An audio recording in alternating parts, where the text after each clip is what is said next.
नमस्कार दोस्तों, मैं वरुण कुमार पांडे लखनऊ से। आइए आज हम बात करते हैं अर्थराइटिस यानी कि गठिया पे।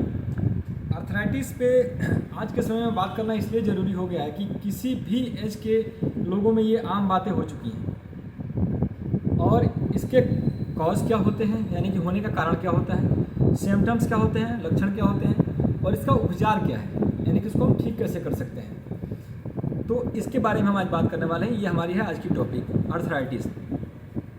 दोस्तों, अर्थराइटिस निम्नतः कई प्रकार के होते हैं, जिसमें मुख्यतः होती हैं कि एक होता है जेनेटिक, जिसको हम आनुवंशिकता बोलते हैं, जो जीन से जीन में होते हुए जनरेशन टू जनरेशन हमारे शरीर में आता है। जैसे हमारे पूर्वजों के शरीर में रहा होगा तो उनसे मिलते मिलते जो हमारे तक पहुंचता है उसको बोलते हैं जेनेटिक अर्थराइटिस, आनुवंशिकी जो होता है जिसको हेरिडिटी भी बोलते हैं।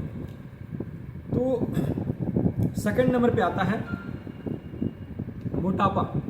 मोटापा भी एक बहुत बड़ा वजह है अर्थराइटिस होने का, क्योंकि मोटापे से हमारे शरीर के जो जॉइंट होते हैं, जो घुटना होता है, हमारा जो नी होता है, उस पर प्रेशर पड़ता है। सारे शरीर का भार कहीं ना कहीं देखा जाए तो हमारे घुटनों पे पड़ता है।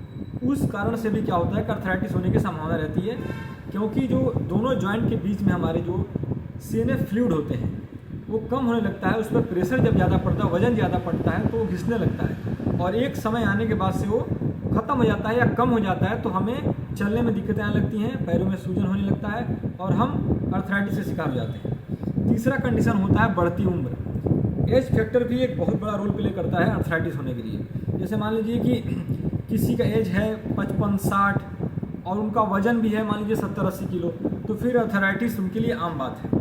उस कंडीशन में बोन हमारी कमज़ोर होने लगती हैं। बोन बनती किन चीज़ों से है? कैल्शियम, फास्फोरस, और इस उम्र में इस कदर नहीं बनती है कि हम इतने वजन को अपने घुटनों पर रोक सकें। तो उस कंडीशन में भी अर्थराइटिस होने का 100% चांसेस रहते हैं, वजन और बढ़ती हुई उम्र।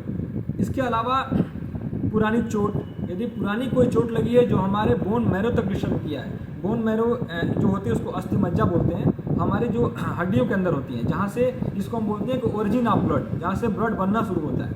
तो यदि चोट कभी हमें बचपने में लगा है और उस थोड़े हद तक चोट लगा है कि हमें वहाँ तक डिस्टर्ब हुआ है, तो उस कंडीशन में क्या होता है कि हमें प्रॉपर एक सूजन बना रहता है, एक स्वेलिंग आपके अंदर बनी रहती है बॉडी शरीर के अंदर।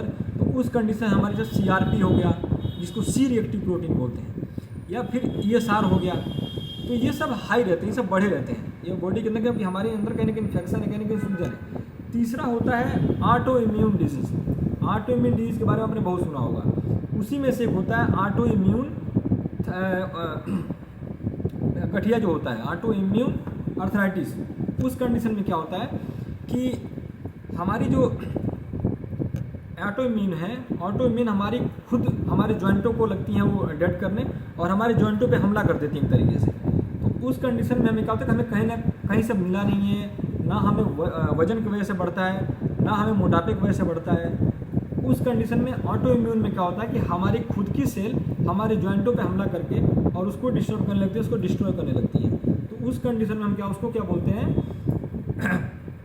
Rheumatoid arthritis. रूमेटाइड अर्थराइटिस क्या होता है कि ऑटो इम्यून, जिसको ऑटो इम्यून अर्थराइटिस बोलते हैं, उस कंडीशन में भी, और ये मुख्यतः 3 से 4 प्रकार के जो मैं अर्थराइटिस बता रहा हूँ ये आम हो चुके हैं। मोटापा हो गया, बढ़ती हुई उम्र हो चुकी है, या फिर आनुवंशिकता जिसको जेनेटिक बोलते हैं, या फिर हो गया ऑटो इम्यून अर्थराइटिस। ये 3-4 तो आम हो चुका है आज के टाइम में। जैसे ऑस्टियोआर्थराइटिस।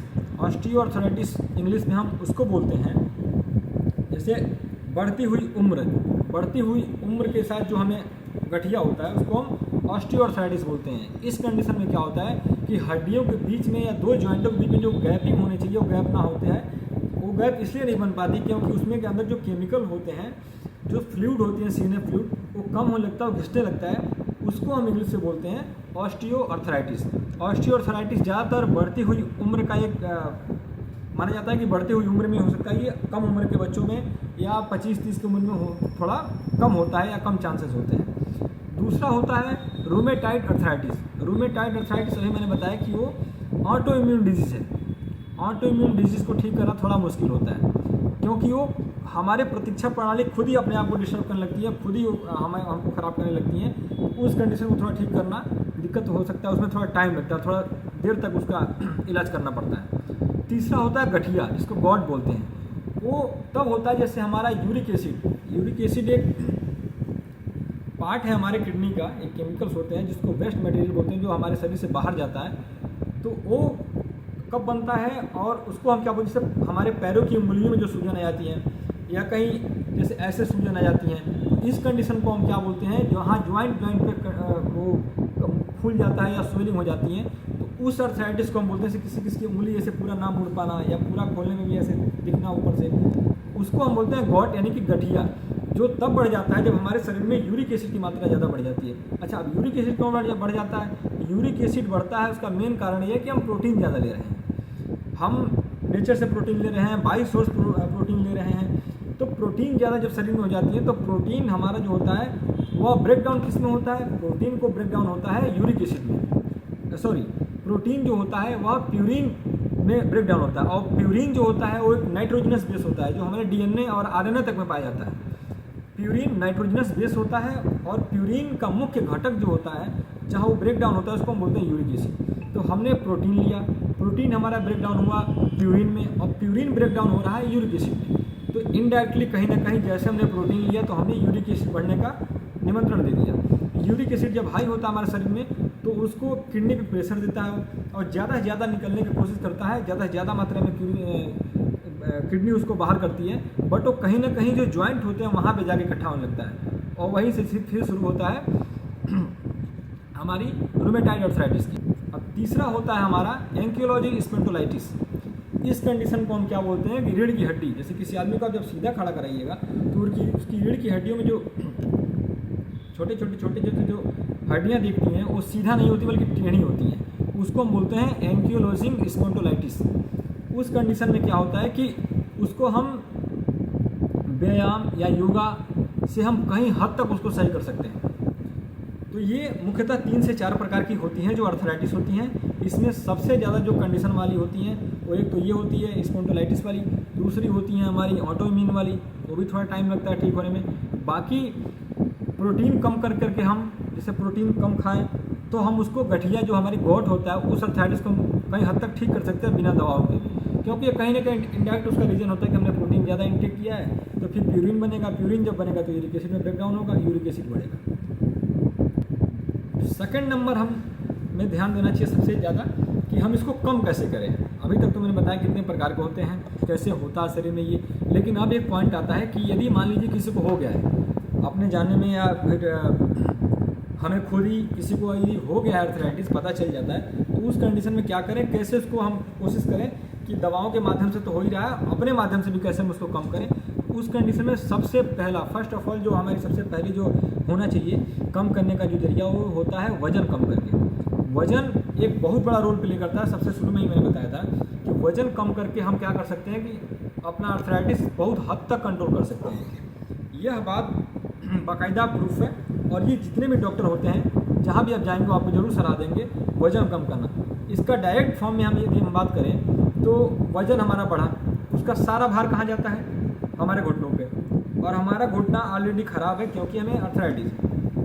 तो सिंपल सी बात है कि जब भी अर्थराइटिस हो तो वज़न कम करें ताकि घुटनों पे प्रेशर कम पड़े, जिससे हमारे फ्लूइड में थोड़ा तो घिसने से बचे और घुटना कम से कम प्रॉपर काम करे हमारा। दूसरा होता है एक कम करने का सबसे अच्छा उपाय व्यायाम। एक्सरसाइज से कहीं हद तक अच्छे रिजल्ट मिलते हैं, और जो अर्थराइटिस की पैथोलॉजी है वो बहुत हद तक रिवर्स होती है। इसकी सारे डॉक्टर भी इस बात को बताते हैं कि व्यायाम एक बहुत अच्छा उपाय है।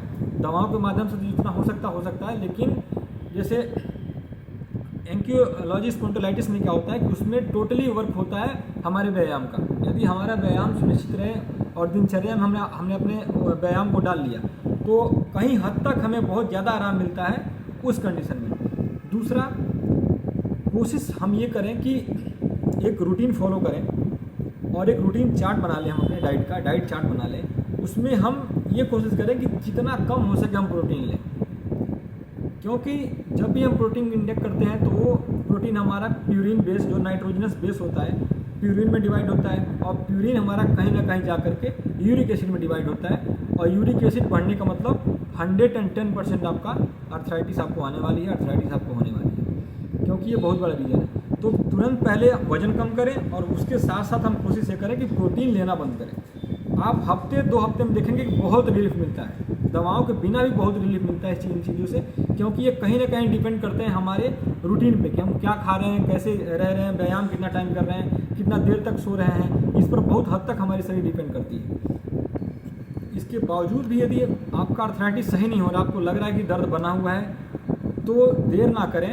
यदि कोई भी किसी भी प्रकार का जॉइंट में सूजन है, किसी भी जॉइंट पे, जैसे यहाँ पे हो गया, यहाँ पे हो गया, या फिर घुटनों पे हो गया, नीचे पैरों में हो गए, तो कोई भी किसी भी कंडीशन में यदि हम घरेलू उपचार करने के बावजूद हमें लग रहा है कि ये सही नहीं हो रहा 2 से 3 दिनों में, तो हफ्ते भर के अंदर, हफ्ते भर में यदि हमारा सूजन नहीं जा रहा है, स्वेलिंग नहीं जा रहा है, या फिर दर्द नहीं कम हो रहा है, तो हमें किसी न किसी डॉक्टर के पास जाना चाहिए। और ये एक शुरुआती लक्षण होते हैं अर्थराइटिस के।